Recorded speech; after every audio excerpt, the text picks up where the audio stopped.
दुनिया में एक खतरनाक वायरस फैलने के बाद रिसोर्सेज के लिए सारे देश आपस में भिड़ गए और पूरी दुनिया में नॉर्वे ही एकमात्र ऐसी जगह बची थी जहां वायरस का असर नहीं हुआ था। वहां मौजूद नेचुरल रिसोर्सेज के कारण बस वहीं सरवाइव किया जा सकता था।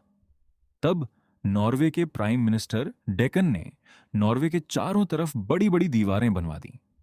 अंदर बस वही लोग रह सकते थे जो पहले से वहां के नागरिक हों या जिनके पास ऐसी स्पेशल स्किल्स हों जिनसे वायरस का एंटीडोट बनाने या खाने की समस्या कम करने में मदद मिल सके। सरकार ने एक एआई सिस्टम भी बना रखा था जो रोज इन्फेक्टेड लोगों का डाटा एनालाइज करके बताता कि खाने की समस्या कैसे कम की जाए। वहां की एक फैसिलिटी में लीजा नाम की बायोलॉजिस्ट काम करती थी, जिसे फसलों की नॉलेज होने के कारण एग्रीकल्चर डिपार्टमेंट में रखा गया था। कुछ खाना बड़े बड़े ग्रीन हाउस में उगाया जाता था और कुछ के लिए समंदर में जाल लगाकर मछलियों की फार्मिंग की जाती थी। एक दिन लीजा अपने ऑफिस में प्रेजेंटेशन देते हुए कहती है कि ग्रीन हाउस की संख्या बढ़ा देनी चाहिए ताकि लोग मीट पर निर्भर न रहें। उसका सीनियर खुश होकर प्रोजेक्ट को परमिशन दे देता है और लीजा अपने साथियों के साथ नई लोकेशन ढूंढने लगती है। तभी अचानक कंप्यूटर सिस्टम में वार्निंग अलार्म बजता है। नॉर्वे के फिशिंग फार्म्स में कोई दिक्कत आ रही थी। ये चिंता की बात थी क्योंकि 60% मीट वहीं से आता था। लीजा को पता चलता है कि पिछले 3 दिन से ना कोई कंटेनर सप्लाई हुआ है, ना कोई रिपोर्ट आई है। वो मैनेजर जेम्स को कॉल करती है, लेकिन वो कॉल काट देता है। लीजा एक ड्रोन भेजती है जहां सब नॉर्मल दिखता है, लेकिन मैनेजर से बात करते ही ड्रोन अचानक बंद हो जाता है और एक पुलिस ऑफिसर आकर लीजा को वहां जाने से मना कर देता है क्योंकि इसकी परमिशन सिर्फ सिक्योरिटी मिनिस्टर, कंपनी हेड या प्राइम मिनिस्टर ही दे सकते थे। गुस्से में लीजा दोबारा मैनेजर को कॉल करती है। इस बार वो बताता है कि हवाओं की वजह से समंदर की वेव्स बदल गई हैं, इसलिए फिशिंग नहीं हो पा रही। यह झूठ था। जाल में मछलियां पहले से मौजूद थीं, बस मैनेजर ने मॉनिटरिंग मशीनें बंद कर रखी थीं, ये कहते हुए कि मछलियों को वायरस से बचाने के लिए वैक्सीन लगाई जा रही है। लीजा मान जाती है पर चेतावनी देती है कि अगर अगली सुबह 6 बजे तक मॉनिटरिंग शुरू नहीं हुई तो वह बॉस से बात करके किसी को चेक करने भेजेगी। इसी बीच नॉर्वे के बॉर्डर पर चार्ली नाम का एक मशहूर बायोलॉजिस्ट अपनी बीवी माया और बेटे के साथ एंट्री के लिए इंतजार कर रहा था। टेस्ट रिपोर्ट्स के हिसाब से चार्ली और बेटी अंदर जा सकते थे, लेकिन माया वायरस के फर्स्ट स्टेज पर थी, इसलिए उसे अंदर नहीं आने दिया गया। आर्मी वाले माया को बाहर भेजने लगते हैं और चार्ली अपनी बीवी का साथ न छोड़ते हुए खुद भी बाहर आ जाता है। तभी एक स्मगलर आकर 300 क्रिप्टो कॉइन प्रति व्यक्ति में बॉर्डर पार कराने का ऑफर देता है। मजबूरी में चार्ली बेटे के साथ नॉर्मल तरीके से अंदर जाता है, जबकि माया स्मगलर के साथ आने वाली थी। रात में तय जगह पर पैसे देकर स्मगलर माया को एक फोन देता है ताकि रास्ते में संपर्क बना रहे, और उसे एक गाड़ी में बिठा देता है। चार्ली ऑफिशियल बस से बेटे के साथ नॉर्वे में दाखिल हो जाता है। अगले दिन मैनेजर मॉनिटरिंग चालू नहीं करता तो लीजा खुद स्पीड बोट से फिश फार्म पहुंच जाती है। मैनेजर उसे रोकने की कोशिश करता है, बहाना बनाते हुए कि अंदर उसके साथी वैक्सीन पर काम कर रहे हैं और लीजा बीमार पड़ सकती है। लेकिन लीजा अंदर चली जाती है और वहां का नजारा देखकर उसके होश उड़ जाते हैं। सारी मछलियों की आंखें और मुंह लाल थे, गिल्स के पास काले धब्बे थे। मैनेजर बताता है कि पिछले 1 हफ्ते से मछलियां बीमार हैं और कारण किसी को समझ नहीं आ रहा, इसीलिए उसने खुद मॉनिटरिंग बंद कर रखी थी और वैक्सीन बनवाने की कोशिश में लगा था, जिसमें अभी हफ्तों का समय लगेगा। लीजा इंतजार नहीं कर सकती थी, इसलिए मछलियों के डीएनए सैंपल लेकर लैब में स्टडी करती है। पता चलता है कि यह एक बेहद खतरनाक वायरस है। इन्फेक्टेड मछली खाने वाला इंसान भी इससे संक्रमित हो जाता। पहले सिरदर्द, खांसी, उल्टी होती और 2 दिन में सही इलाज न मिलने पर मौत। सबसे बड़ी दिक्कत यह थी कि यह वायरस पानी से भी फैल रहा था, यानी सारे नेट्स का पानी दूषित हो चुका था। लीजा तुरंत प्राइम मिनिस्टर डेकन तक खबर पहुंचाती है, जो फिश फार्म्स बंद करवा देता है और हेल्थ एडमिनिस्ट्रेशन को वैक्सीन बनाने का आदेश देता है। इन्फेक्टेड मछलियां पानी से बाहर निकाल ली गई थीं, लेकिन एक मरी हुई मछली समंदर किनारे आ गई, जिसे एक चूहे ने खा लिया और वह शहर की तरफ चला गया। मैनेजर को खुद भी 3 दिन बाद इस बारे में पता चला था, इसलिए उसका पिछले 3 दिन का स्टॉक पहले ही मार्केट में जा चुका था। उसी स्टॉक की मछली खाकर एक लड़की बुरी तरह बीमार हो जाती है और उसे एम्बुलेंस से हॉस्पिटल ले जाया जाता है। फिश फार्मिंग बंद होने से 60% खाने की सप्लाई रुक गई थी। लीजा सुझाव देती है कि स्टोर की गई फ्रोजन फिशें कुछ समय के लिए मार्केट में लाई जाएं, जिससे स्टॉक करीब 5 महीने चलेगा और तब तक वैक्सीन भी बन जाएगी। पर इसकी परमिशन सिर्फ प्राइम मिनिस्टर दे सकते थे, इसलिए उसका हेड इस पर नाराज हो जाता है। रात तक चार्ली नॉर्वे पहुंच चुका था। माया को आने में अभी 2 दिन और लगने वाले थे। बायोलॉजिस्ट होने के कारण अगले ही दिन उसे लीजा के ग्रीन हाउस में नौकरी मिल जाती है। काम खत्म करने के बाद चार्ली उसी किनारे पर आता है जहां माया को आना था, लेकिन बोट नहीं दिखती। असल में स्मगलर की मोटर बोट नॉर्वे के बॉर्डर के पास सी माइंस वाले इलाके में पहुंच चुकी थी, जिस वजह से मोटर बंद करके सबको चप्पू पकड़ाए गए थे। जैसे ही इंजन दोबारा शुरू किया गया, कैमरे में तस्वीर आ गई और पुलिस का ड्रोन वहां पहुंच गया। रोकने के आदेश के बावजूद स्मगलर बोट नहीं रोकता। पुलिस फायरिंग करती है, बोट चट्टानों से टकरा जाती है। सबको रेस्क्यू करके हॉस्पिटल भेजा जाता है, जहां टेस्ट में पता चलता है कि सभी उसी खतरनाक वायरस से पीड़ित हैं जो फिशेस में था। एक दिन में 100 केस आ जाते हैं। हेल्थ मिनिस्ट्री लोगों को बाहर कम निकलने की सलाह देती है और डेकन लेवल 1 इमरजेंसी घोषित करता है। फिश खाना और घर में रखी स्टोर्ड फिश फेंकना अनिवार्य कर दिया जाता है। इस बीच लीजा को नहीं पता था कि जिस वायरस को रोकने की वो कोशिश कर रही है, वह पहले ही शहर तक पहुंच चुका है। पानी के सैंपल्स टेस्ट करने पर उसे हैरानी होती है। ये वायरस ना पानी में पनपा था, ना किसी फिश के जरिए आया था। इसका कोई और ही कारण था जो उसे समझ नहीं आ रहा था। तभी कोस्टल गार्ड्स को समंदर में 2 स्मगलर्स की डेड बॉडीज मिलती हैं, जिनके अंदर वही वायरस पाया जाता है। केस तेजी से बढ़ते हैं और वायरस हर घंटे इवॉल्व कर रहा था, इसलिए डेकन लेवल 2 इमरजेंसी घोषित करता है। ज्यादा केस वाले एरिया में सख्त लॉकडाउन। लीजा और जानकारी जुटाने के लिए फिश फार्म पहुंचती है, जहां मैनेजर को खुद वायरस हो चुका होता है और उसे स्ट्रेचर पर बाहर लाया जा रहा होता है। इस अफरा तफरी का फायदा उठाकर लीजा वहां की पुरानी सीसीटीवी फुटेज चुरा लेती है। वापस आते ही उसे पता चलता है कि ग्रीन हाउस के टमाटरों में भी वायरस फैल चुका है, जिससे काफी फसल बर्बाद हो गई। खराब टमाटर सबसे पहले चार्ली ने देखा था और वह समझ जाता है कि इसमें जरूर कोई गड़बड़ है। वह सुझाव देता है कि एरिया को डिसइंफेक्ट किया जाए, संक्रमण फैलाने वाले जानवर को ढूंढा जाए और अगर जरूरत पड़े तो पूरी फसल जला दी जाए। लीजा को समझ आता है कि चार्ली सच में अच्छा इंसान है।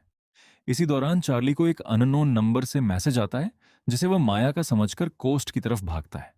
रास्ते में वही दलाल मिलता है जो बताता है कि माया की बोट का एक्सीडेंट हो गया है और उसे हॉस्पिटल में एडमिट किया गया है। दलाल वादा करता है कि वह किसी तरह माया को बाहर निकालने का रास्ता ढूंढेगा, लेकिन उससे पहले चार्ली को एक वैक्सीन लगवानी होगी। बिना कुछ समझाए, बिना पूछे दलाल चार्ली को इंजेक्शन लगा देता है। हॉस्पिटल में माया और बाकी मरीजों की हालत बिगड़ती जाती है। खांसी, चक्कर, शरीर पर काले धब्बे। डॉक्टर डरकर पूरा फ्लोर सील कर देते हैं। लीजा से ही वायरस की खबर मिलने के कारण डेकन उसे खुद बुलाकर वैक्सीन पर काम करने को कहता है। रिसर्च में लीजा को पता चलता है कि यह वायरस असल में ब्लैक प्लेग है, जिसने दशकों पहले यूरोप में करोड़ों जानें ली थी, जो म्यूटेट होकर 100 गुना ज्यादा खतरनाक हो चुका है। इन्फेक्शन के 2 दिन में ही मौत हो सकती थी। सबको लगता है कि स्मगलर्स ही इसे लाए होंगे। डेकन रेड अलर्ट के साथ पूरे नॉर्वे में कर्फ्यू लगा देता है और तय करता है कि जिनके पास नॉर्वे की सिटीजनशिप नहीं, उन्हें बाहर भेज दिया जाएगा, चाहे उनकी स्किल्स कितनी भी अहम क्यों ना हो। लीजा ग्रीन हाउस में जांच करती है और वही मरा हुआ चूहा ढूंढ निकालती है, लेकिन उसका पेट फाड़ने पर उसमें सिर्फ मछली का मीट मिलता है। चूहे ने टमाटर को छुआ तक नहीं था। तो टमाटर इन्फेक्ट कैसे हुए, ये सवाल अनसुलझा रह जाता है। तभी उसे एक अनजान आदमी की तरफ से खत मिलता है, जिसमें एक सेफ हाउस की चाबी, पासवर्ड और एड्रेस लिखा होता है। वहां जाकर उसे एक सूटकेस मिलता है, जिसमें ढेर सारी हार्ड ड्राइव्स होती हैं। लीजा उन्हें लैब में लाकर चलाना शुरू करती है। वीडियोस में लीजा को अपनी जान पहचान का साइंटिस्ट कैन दिखता है, जो उसी फिश वायरस के एंटीडोट पर काम कर रहा था। लेकिन यह वीडियो 6 महीने पुरानी थी, जबकि वायरस तो अभी हाल में फैला था। इसका मतलब वायरस पहले से जाना पहचाना था और शायद जानबूझकर फैलाया गया। आगे की रिकॉर्डिंग्स में लीजा को डेकन की सेक्रेटरी जूरी, हेल्थ मिनिस्टर बेका और गंजे सिक्योरिटी हेड टकला की मौजूदगी दिखती है। इसी बीच ग्रीन हाउस के वर्कर्स के टेस्ट किए जाते हैं, जिनमें से कई पहले से इन्फेक्टेड निकलते हैं। यही टमाटर में वायरस फैलने की वजह थी। डेकन ग्रीन हाउस बंद करवा देता है। 2 दिन में केस 1000 पार कर जाते हैं। राजधानी बर्गेन को रेड जोन घोषित कर दिया जाता है और लॉकडाउन तोड़कर भागने वालों को सैनिक गोली मार देते हैं। बाकी रिकॉर्डिंग्स से लीजा को पता चलता है कि करीब 1 साल पहले जूरी ने केन को रेडियो फ्लू वायरस पर रिसर्च के लिए हायर किया था। अल्फा फार्मास्यूटिकल के लिए 15 करोड़ ऐसी वैक्सीनें बनाने को कहा गया था जो कई फ्लू वायरस ठीक कर सकें, जिनमें रेड आई फ्लू और ब्लैक प्लेग भी शामिल थे। ये पूरी रिसर्च उसी फिश फार्म में गुपचुप चल रही थी और इस दौरान 2 रिसर्चर्स वायरस से इन्फेक्ट होकर मारे गए थे, जिसे दबा दिया गया। ये जानकर लीजा को शक होता है कि कहीं डेकन खुद तो ये सब नहीं करवा रहा ताकि बाद में वैक्सीन लाकर हीरो बन सके। हालांकि उसे डेकन की छवि पर भरोसा करना मुश्किल लगता है। सच जानने के लिए वह वीडियो लेकर विपक्षी नेता डेविड के पास जाती है। डेविड भी हैरान होता है, लेकिन डेकन पर सीधे इल्जाम नहीं लगा सकता। वह खुद जांच करने का फैसला करता है और तब तक हार्ड ड्राइव्स लीजा के पास ही सुरक्षित रखने को कहता है। घर लौटने पर लीजा को चार्ली मिलता है, जो माया की कोई खबर न मिलने से परेशान है और उसे अभी पता चला है कि वह खुद ब्लैक प्लेग वायरस से इन्फेक्ट है, इसलिए पुलिस उसे ढूंढ रही है। वह लीजा को बताता है कि माया को लेने कोस्ट पर गया था, तभी दलाल ने उसे इंजेक्शन लगाया था, जिसके बाद ही वह इन्फेक्ट हुआ। इससे लीजा को यकीन हो जाता है कि यह वायरस जानबूझकर फैलाया जा रहा है। अगले दिन पार्किंग में डेविड से मिलने पर वह मदद करने से मना कर देता है। किसी खतरनाक लोगों ने उसकी जांच रोक दी थी और धमकी दी थी कि दोबारा कोशिश करने पर जान से मार देंगे। वह लीजा को भी दूर रहने की सलाह देकर चला जाता है। इसी दौरान जूरी को हेल्थ मिनिस्टर बेका से पता चलता है कि पुरानी वैक्सीन इस तेजी से इवॉल्व होते वायरस पर बेअसर है। जूरी नई एक्सपर्ट टीम बनाने का आदेश देती है। लीजा और चार्ली उस फैक्ट्री में पहुंचते हैं जहां दलाल छिपा था। फैक्ट्री के बाहर लगे कैमरे में चार्ली की तस्वीर आ जाती है और पुलिस वहां पहुंच जाती है। अंदर दलाल उन्हें गन पॉइंट पर ले लेता है। बंदूक छीनने की कोशिश में गोली चल जाती है और दलाल घायल हो जाता है। पुलिस अंदर आकर चार्ली और दलाल के साथियों को गिरफ्तार कर लेती है। लीजा दलाल के लिए एम्बुलेंस की गुहार लगाती है, पर पुलिस उसे भी गिरफ्तार कर लेती है। जेल में लीजा की तबीयत बिगड़ने लगती है। उसे लगता है वह भी इन्फेक्ट हो चुकी है, लेकिन डॉक्टर्स की टेस्ट रिपोर्ट बताती है कि वह इन्फेक्टेड नहीं है, क्योंकि जिस फैक्ट्री से उसे गिरफ्तार किया गया था वहां दलाल और उसके साथी थे, तो सबको लगा कि लीजा भी उनके साथ मिली हुई है। जस्टिस मिनिस्टर उससे पूछताछ करती है और लीजा को पता चलता है कि दलाल इंसानों और ड्रग्स की स्मगलिंग भी करता था। वही उन 2 लोगों को नॉर्वे लाया था जिनकी वजह से फिश फार्म में वायरस फैला था। अब इन सारे इल्जामों में लीजा का नाम भी जुड़ने वाला था। इसी बीच यूएन को भी वायरस के बारे में पता चल जाता है और नॉर्वे मिनिस्ट्री जानबूझकर गलत रिपोर्ट्स भेजने का फैसला करती है ताकि बाहर पैनिक न फैले। बढ़ते केसों के कारण संक्रमित लोगों को मिलिट्री कैंप्स में शिफ्ट किया जाने लगता है और वायरस इतना इवॉल्व कर चुका था कि मरीजों के शरीर पर काले धब्बे बढ़ने लगे थे। जेल में गंजा ऑफिसर टकला, जिसे लीजा केन की वीडियो में देख चुकी थी, लीजा से कहता है कि या तो वैक्सीन बनाने में मदद करे या टेररिस्ट घोषित होकर जेल में सड़े। लीजा गुस्से में मना कर देती है, क्योंकि उसने हमेशा सरकार के लिए ही काम किया था और अब वही सरकार उसे फंसा रही थी। दूसरी तरफ जूरी को पता चलता है कि केन ने मरने से पहले अपनी सारी रिसर्च लीजा को भेज दी थी, जो लीजा ने देख भी ली है। यह सुनकर बेका परेशान होती है, पर जूरी उसे टेंशन न लेने को कहती है। वायरस बढ़ते देख डेकन पूर्ण कर्फ्यू घोषित करता है और जूरी से कहता है कि रिपोर्ट्स WHO को भेज देनी चाहिए ताकि दुनिया भर के साइंटिस्ट मदद कर सकें। जूरी मना कर देती है, कहकर कि इससे बाहर पैनिक फैलेगा और वैसे भी रेड टेप की वजह से मदद आने में सालों लग जाएंगे। डेकन मान जाता है। चार्ली जेल में इतने दिनों से इन्फेक्टेड होने के बावजूद सिर्फ हल्का बुखार और खांसी झेल रहा था, जो डॉक्टरों को अजीब लगता है और वे उसके ब्लड सैंपल लेने लगते हैं। अगले दिन केस 2000 पार कर जाते हैं। टकला दोबारा लीजा के पास आकर आखिरी बार मदद मांगता है और सच बताता है। केन को इसलिए हायर किया गया था ताकि बाहर से आने वाले लोग अगर कोई नया फ्लू वायरस लाएं तो उसका इलाज पहले से तैयार हो। इसी रिसर्च में रेड आई फ्लू और ब्लैक प्लेग सामने आए थे। डेकन का इस सबसे कोई लेना देना नहीं था और उसे खुद नहीं पता कि वायरस इतना कैसे फैल गया। अगर लीजा अब भी मना करती है तो उसे दूसरी जेल भेज दिया जाएगा जहां से बचना मुश्किल होगा। यह सुनकर लीजा कॉन्ट्रैक्ट पर साइन कर देती है और उसे वैक्सीन लैब में भेज दिया जाता है। इसी दौरान पीपीई किट पहने 2 लोग चार्ली के सेल में कार्बन गैस छोड़कर उसे मारने की कोशिश करते हैं ताकि लगे कि उसने खुद फांसी लगाई। लेकिन जेल की एक डॉक्टर वहां आ जाती है। वे दोनों भाग जाते हैं और डॉक्टर चार्ली को हॉस्पिटल में एडमिट करा देती है। किस्मत से वह सिर्फ बेहोश हुआ था, जान बच जाती है। बाद में उसे मिलिट्री कैंप में शिफ्ट किया जाता है, जहां लीजा उससे मिलने आती है। लीजा उसे बताती है कि माया की मौत हो चुकी है।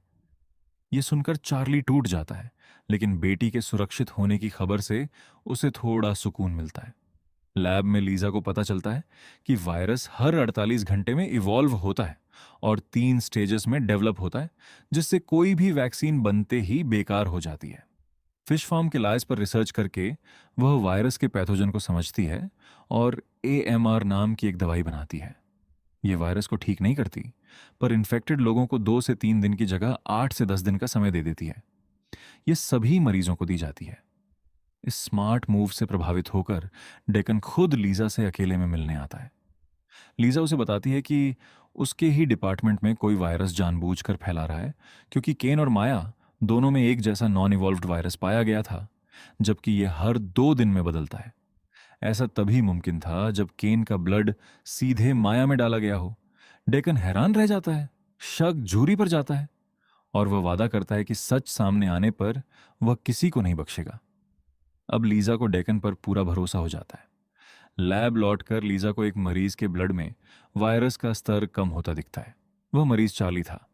डॉक्टर बताते हैं कि चार्ली के ब्लड में पहले से वायरस से लड़ने की क्षमता है। यही वजह है कि वह अब तक जिंदा है। लीजा समझ जाती है कि उसके ब्लड से ही असली एंटीडोट बनाया जा सकता है और वो और सैंपल लेने जाती है। लेकिन तब तक 2 अनजान लोग चार्ली को मिलिट्री कैंप से जंगल में ले जा चुके थे। मारने ही वाले थे कि पीछे से सैनिक आकर उन्हें खत्म कर देते हैं। चार्ली की जान बच जाती है, लेकिन सैनिक उसे किसी अनजान जगह ले जाते हैं, जिसकी खबर लीजा को नहीं होती। इसी बीच झूरी को पता चलता है कि डेकन ने बिना उसे बताए WHO को खबर देकर एक स्विस एक्सपर्ट टीम बुला ली है। गुस्से में वह उनकी अप्रूवल कैंसिल करवा देती है, जिससे टीम को वापस भेज दिया जाता है। जैसे ही डेकन साइंटिस्ट का स्वागत करने जाता है, मिलिट्री 3 हेलीकॉप्टर्स के साथ आकर घोषणा करती है कि अब हालात पूरी तरह उनके कंट्रोल में हैं और आदेश तोड़ने वालों को गोली मार दी जाएगी। डेकन के गार्ड्स उसे तुरंत घर ले जाते हैं, जहां जूरी बताती है कि यह सब उसी ने करवाया है। जूरी पूरा सच बताती है। 8 महीने पहले फिश फार्म में कुछ बीमार मछलियां मिली थीं, जिन्हें मैनेजर ने दवा देकर ठीक कर दिया था। हेल्थ मिनिस्ट्री ने तब केन और उसकी टीम को बुलाकर गुपचुप रिसर्च करवाई, जिसमें रेड आई फ्लू और ब्लैक प्लेग का पता चला, जो उसी समय से फिशेस में पनप रहा था। केन ने जैसे तैसे वैक्सीन बनाकर उन्हें ठीक किया और सारी खराब मछलियां डिस्ट्रॉय कर दी गईं। लेकिन एक मछली किनारे तक बच निकली, जिसे चूहे ने खाकर पूरे शहर में फैला दिया। इसी दौरान केन और उसके साथी भी वायरस से मारे गए।